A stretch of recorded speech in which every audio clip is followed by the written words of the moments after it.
Hello students, कैसे हो आप सब लोग। उम्मीद करता हूँ बहुत अच्छे होंगे। तो स्टूडेंट्स, आज की इस वीडियो में हम बात करेंगे प्रेसिडेंट इलेक्शन के बारे में।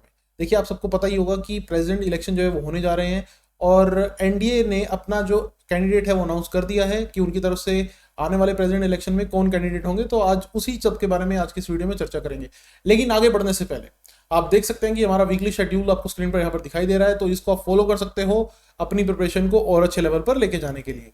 तो चलिए स्टार्ट करते हैं आज का लेक्चर। तो सबसे पहले हमारे पास अनाउंसमेंट हो चुकी है कि आने वाली 18 जुलाई को प्रेसिडेंट के पोस्ट के लिए इलेक्शन होने जा रहा है। इलेक्शन कमीशन ऑफ इंडिया इस इलेक्शन को कंडक्ट करेगा। तो जैसा कि आपको पता होगा कि हमारे पास, अगर हम बात करें प्रेसिडेंट इलेक्शन की, तो प्रेसिडेंट इलेक्शन जो है वो कंडक्ट कराया जाता है by the election commission of India. तो अब जो है हमारे जो करंट प्रेसिडेंट है रामनाथ कोविंद जी, उनका जो टेन्योर है वो 24 जुलाई को खत्म होने जा रहा है। और जो इलेक्शन में last date of filling nomination है वो 29 ऑफ जून है।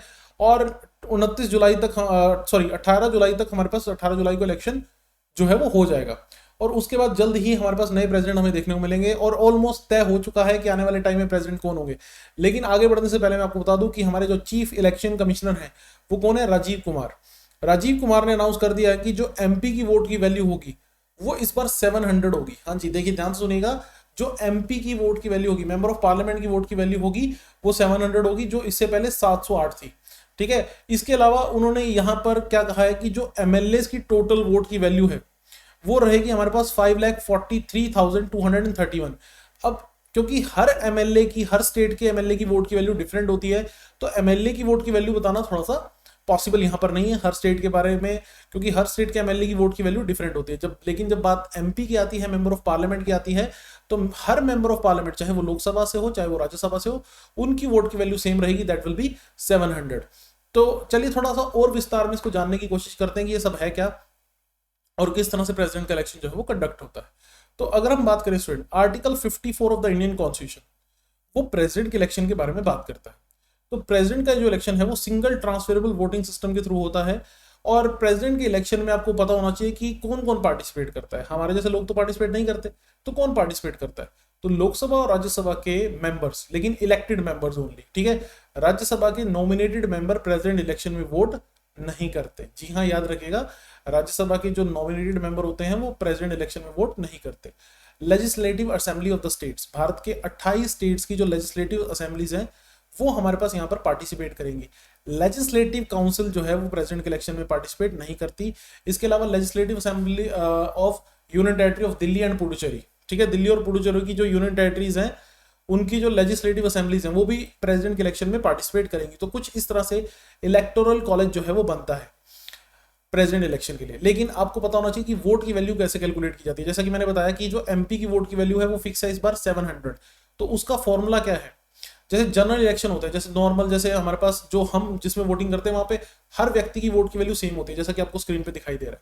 लेकिन जब बात आती है प्रेसिडेंट इलेक्शन की, तो आप देख लीजिए प्रेसिडेंट इलेक्शन में कुछ क्राइटेरिया इस तरह से रहता है कि एमएलए की वोट की वैल्यू हमारे पास कैलकुलेट कुछ इस तरीके से की जाती है कि पॉपुलेशन ऑफ द स्टेट को यूज करते हुए, नंबर ऑफ एमएलए को यूज करते हुए हम कैलकुलेट करते हैं। तो हर स्टेट की पॉपुलेशन डिफरेंट है। 1971 का सेंसस इसमें यूज किया जाता है, 1971 का सेंसस, और उसके थ्रू पॉपुलेशन जो है उसको यूज करते हुए हम जो है एमएलए की वोट की वैल्यू निकालते हैं। और सेम विद एमपी, एमपी के लिए अलग से एक फॉर्मूला होगा, लेकिन आपको याद रखना है कि एमपी की वोट की वैल्यू जो इस बार रहेगी, हर एमपी की वोट की वैल्यू दैट इज 700। हाँ जी, क्लियर। तो एमपी चाहे लोकसभा का हो चाहे राज्यसभा का, उसकी वोट की वैल्यू सेम रहेगी, लेकिन एमएलए जो हर एक स्टेट का एमएलए होगा उसकी वोट की वैल्यू डिफरेंट रहेगी। पॉपुलेशन के बेसिस पर मैक्सिमम जिस स्टेट के वोट की वैल्यू होती है एमएलए की, जिस स्टेट के एमएलए की वोट की वैल्यू मैक्सिमम है वो है उत्तर प्रदेश। ठीक है, चलिए आगे चलते हैं हमारे पास। अगर हम बात करें आर्टिकल 58 जो है वो हमारे पास प्रेसिडेंट के इलेक्शन को लेकर क्वालिफिकेशंस को बताता है कि अगर कोई राष्ट्रपति के इलेक्शन में लाइक कंटेस्ट करना चाहता है, तो सबसे पहले तो यहाँ पर क्या कंडीशन है कि वो सिटीजन ऑफ इंडिया होना चाहिए, और चाहे वो नेचुरल बोर्न सिटीजन हो या फिर उसे सिटीजनशिप किसी और तरीके से मिली हो। यूएसए में जैसे कि होता है बच्चे, यूएसए में क्या है कि आप वहां के नेचुरल बोर्न सिटीजन होने चाहिए। मतलब अगर मान लो मैं यूएसए चला जाऊं और वहां की नागरिकता मुझे मिल जाए, सिटीजन मैं बन जाऊं, बट मैं चाहकर भी यूएसए का इलेक्शन नहीं लड़ सकता। क्यों? क्योंकि मेरा जो जन्म है वो भारत में हुआ है, मैं वहां का नेचुरल बॉर्न सिटीजन नहीं हूं। लेकिन भारत में ऐसा कोई कंसेप्ट नहीं है। भारत में अगर लाइक सोनिया गांधी जो हैं, जो इटली में जिनका जन्म हुआ, फिर भारत में उनको नागरिकता मिली, अगर वो राष्ट्रपति बनना चाहें तो वो भी राष्ट्रपति बन सकती है। मिनिमम एज जो रहेगी यहाँ पे 35 ईयर रहेगी, 35 ईयर मिनिमम एज रहती है, ठीक है। और कोई ऑफिस ऑफ प्रॉफिट आपके पास नहीं होना चाहिए, मतलब कि सैलरी वाला जो जॉब है वो नहीं होना चाहिए। और you must qualified to be a member of Lok Sabha. ये बहुत इंपॉर्टेंट बात है कि प्रेसिडेंट ना तो लोकसभा के मेंबर होते हैं ना राज्यसभा के, लेकिन जब क्वालिफिकेशन की बात आती है तो he must qualified to be a member of Lok Sabha. So जितने भी हमारे पास प्रेसिडेंट रहे हैं उनकी पिक्चर आप स्क्रीन पर देख सकते हैं।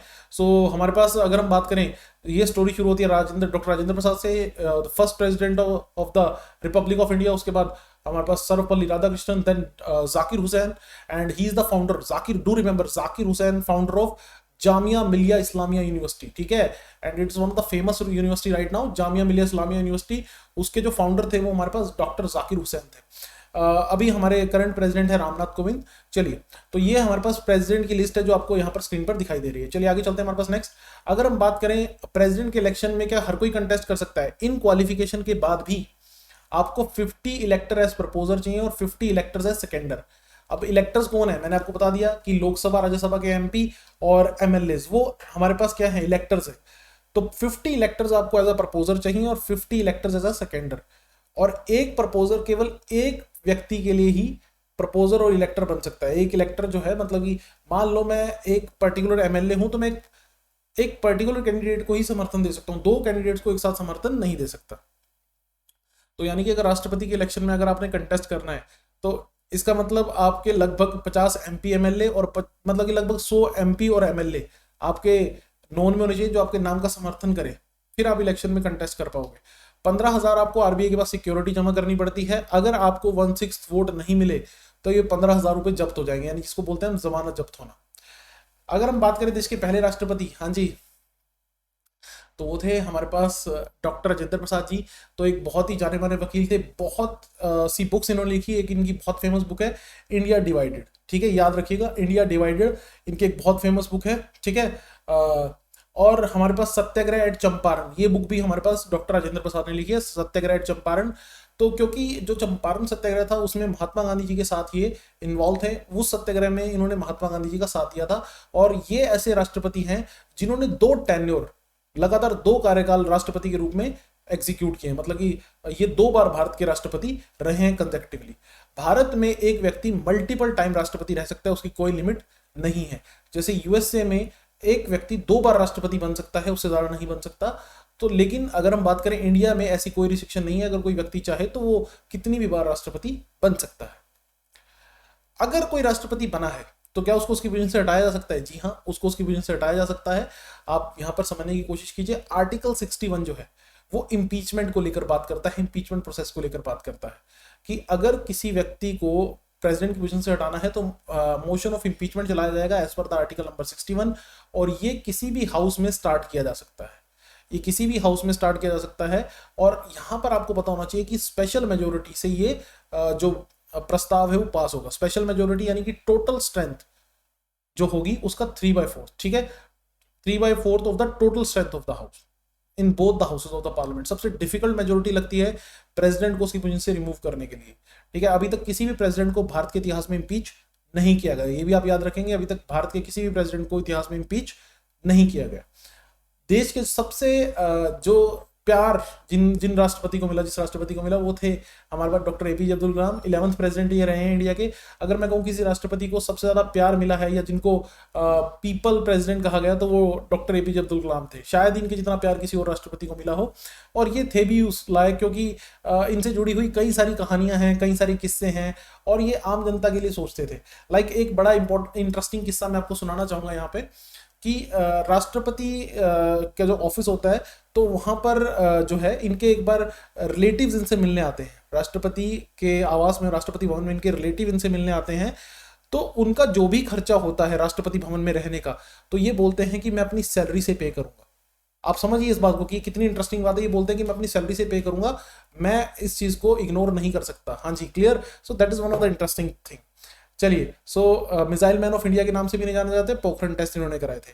अगर हम बात करें, अभी हमारे पास द्रौपदी मुर्मू जो हैं वो एनडीए की कैंडिडेट हैं, और अभी एनडीए के पास जितने वोट हैं, शी सेट टू बिकेम, ये कंफर्म है कि she set to became the first tribal women president of India, ठीक है।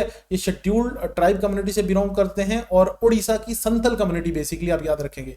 तो बीजेपी ने अपनी तरफ से इनको अनाउंसमेंट कर दी है, और नवीन पटनायक जो उड़ीसा के सीएम हैं उन्होंने भी कहा है कि वो इनका समर्थन देंगे।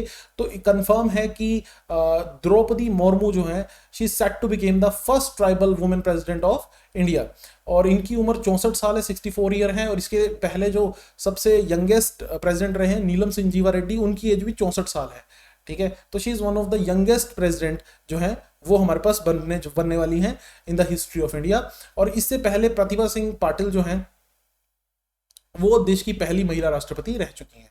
तो ये कुछ हमारे फ्री और पेड इनिशिएटिव ऑनगोइंग हैं जिनको आप फॉलो कर सकते हैं स्टूडेंट अपनी प्रिपरेशन को आगे बढ़ाने के लिए। तो उम्मीद करता हूं कुछ नया जानने को मिला होगा। Thank you students, God bless you all.